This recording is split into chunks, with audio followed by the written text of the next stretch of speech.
cat stories to come. We've got the inflation figures, which have just been released. It's down for the second month in a row.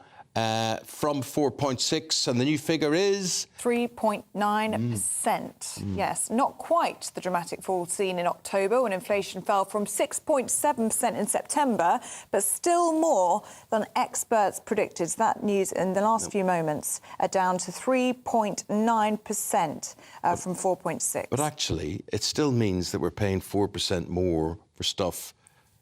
Is it this month than last month, or this year than last year? So that's what it means for us, but not as much as it could have been. That's the good news. Might we see, as a result, cuts in interest rates as a result of this? Former advisor to the Bank of England and Treasury, Dr. Roger Gewolb, joins us now. Roger shoots from the hip on all of these things. People will be getting excited. Roger, how excited are you this morning by these inflationary figures? Well, the main inflation rate has fallen, as you say, from 4.6 for the year to October to 3.9 for the year to November. It was 6.7 for the year to September. So it's all good and it's going in the right direction. They're slight but significant falls, but nevertheless show that inflation is increasing at a lesser rate, but that it's not falling like a rock. So in plain language, everything is still getting more expensive, but doing so somewhat more slowly. And what are we expecting to happen with interest rates now, Roger? Well, I'm afraid nothing, because the Bank of England will be super chuffed at this news and will say that its monetary policy is working. In other words, that its 14 interest rate rises, which have crushed us all and destroyed huge swathes of British industry and consumers' lives, have gotten us to these figures from a high of 11%. But as I've been saying for over a year, since the very first rate rise, that is not the case at all, I'm afraid. We have mainly non-consumer driven inflation, which is called cost push.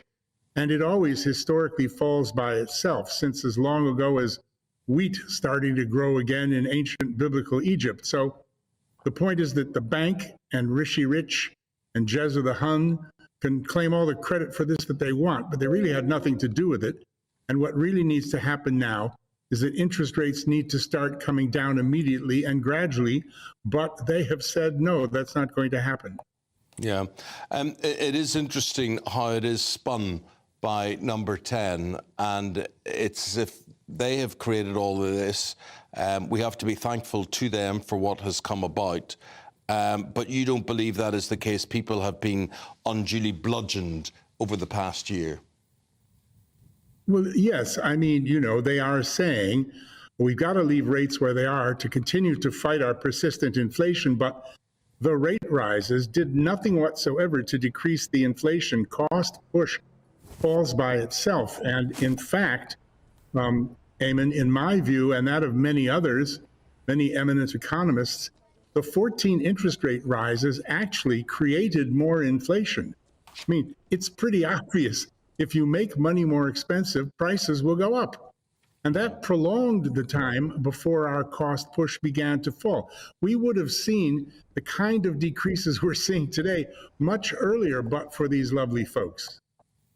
Now, Roger, I want to keep you on the subject of politics now, and where you are in the USA yourself today.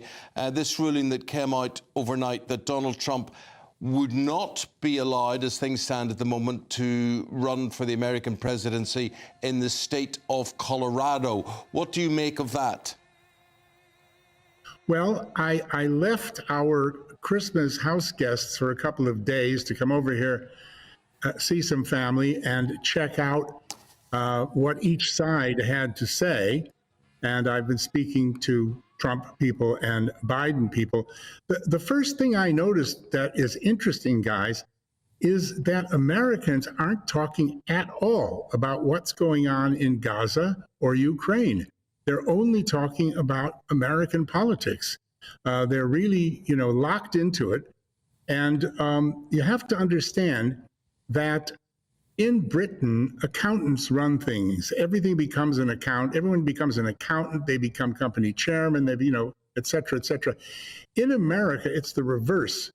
The lawyers run everything, and everything involves lawyers. And the minute you have an argument with somebody, you call a lawyer.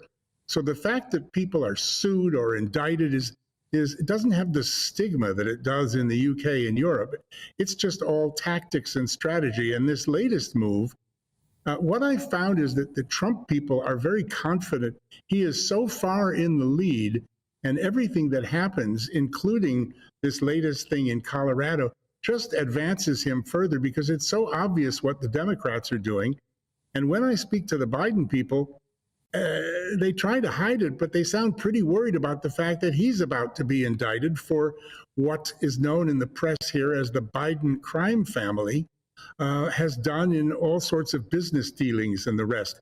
So what they've done here is they've hauled out an old law, Section 3 of the 14th part of the United States Constitution, which really was enacted just after the American Civil War to prevent Confederates, secessionists, from rejoining the government once the southern states rejoined the Union.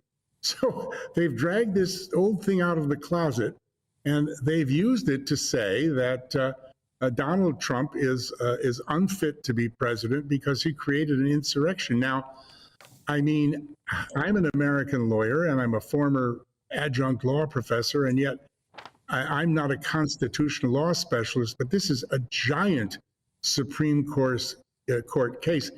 You really can't take away Americans' voting rights and say you won't put somebody's name on the ballot because a bunch of judges, who the newspapers point out were all appointed by Democratic governors, by the way, say that he shouldn't have done this. And I'm gathering from your tone, Roger, you assume it'll be challenged and probably overturned. And bear in mind, he didn't even win Colorado last time around. Maybe it doesn't matter anyway. Roger, I've got to leave. I have no doubt. Sorry. No, go ahead. I have no doubt it will be. I've got no doubt it will be challenged. I wouldn't predict the outcome with as much certainty as that, because the judiciary in so many places has been weaponized. Yeah. Very clearly, as has the FBI and certain other agencies. Interesting stuff. Roger, got to leave it there. Time's against us. As always, really appreciate your take on things, and compliments of the season to you. It's a beautiful tree behind you there. Very, very nice. Thank you. Thank you, and to you both. Very much. Thank you very much. Thank you. Now, Junior